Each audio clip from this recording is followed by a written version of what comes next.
choix, mais j'ai été fortement influencé. J'ai grandi dans une famille vraiment exclusivement footballeur. Mon père, meilleur buteur de la sélection de Guyane de tous les temps.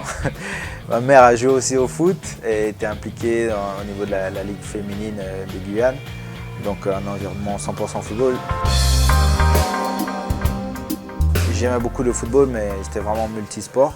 J'aimais beaucoup le basket, mais j'étais un peu trop petit. Donc j'ai jamais osé jouer dans un club, mais j'étais trop limité. Et je suis toujours amateur de basket, mais je n'avais pas les qualités nécessaires et je partais avec un très fort handicap. Je me souviens, il y avait un joueur des Charlotte Hornets qui était très petit et qui avait réussi.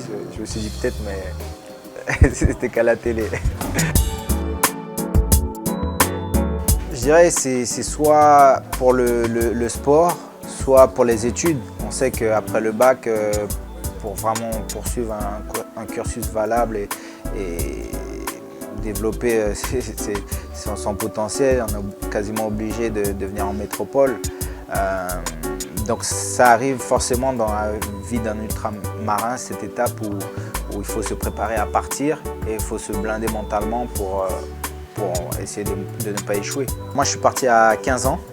15 ans, c'était en mois de juillet 95. Et donc voilà, je suis arrivé à Châteauroux et j'ai commencé mon aventure métropolitaine.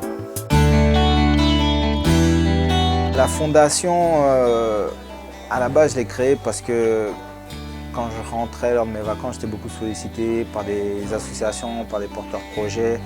Au départ, plus dans le cadre du sport et comment je pouvais faire pour aider, par exemple, des jeunes à venir en France, trouver un club, des choses comme ça.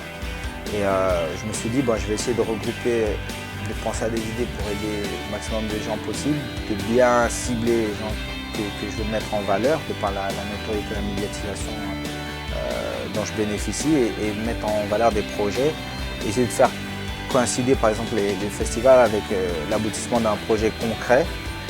Par exemple cette année, ce sera plus ciblé sur l'aspect sportif, où on va essayer de construire, on a lancé le projet, construire un terrain synthétique, inciter la Coulée d'Or, qui a formé beaucoup de footballeurs professionnels. La Côte d'Ivoire, c'est mon pays d'adoption. Quand je suis arrivé en métropole, au centre de formation, j'étais pris sous l'aile d'un ami qui est ivoirien.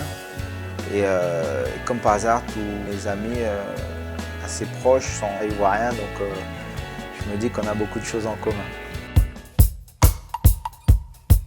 Je suis fan de musique, j'ai commencé à jouer d'un instrument, la batterie, lors d'un rassemblement en équipe de France. J'ai rencontré mon prof de batterie, Philippe Geoffroy, qui est à Lyon. Et depuis, je commençais les cours de batterie et c'est ma passion en dehors du foot. À la base, principalement reggae, ce sont mes origines, mes influences. Et puis justement, depuis que j'ai rencontré mon prof de batterie, je me suis un peu plus ouvert au niveau des styles musicaux. Donc maintenant, j'écoute du rock, du jazz. J'ai développé mon oreille musicale et j'aime beaucoup les prestations live. J'aime beaucoup soit aller dans les studios, soit voir les répétitions avant les concerts. Quand je vais dans des concerts, j'essaie d'aller en backstage, près de la scène. Voilà, j'aime bien cette ambiance.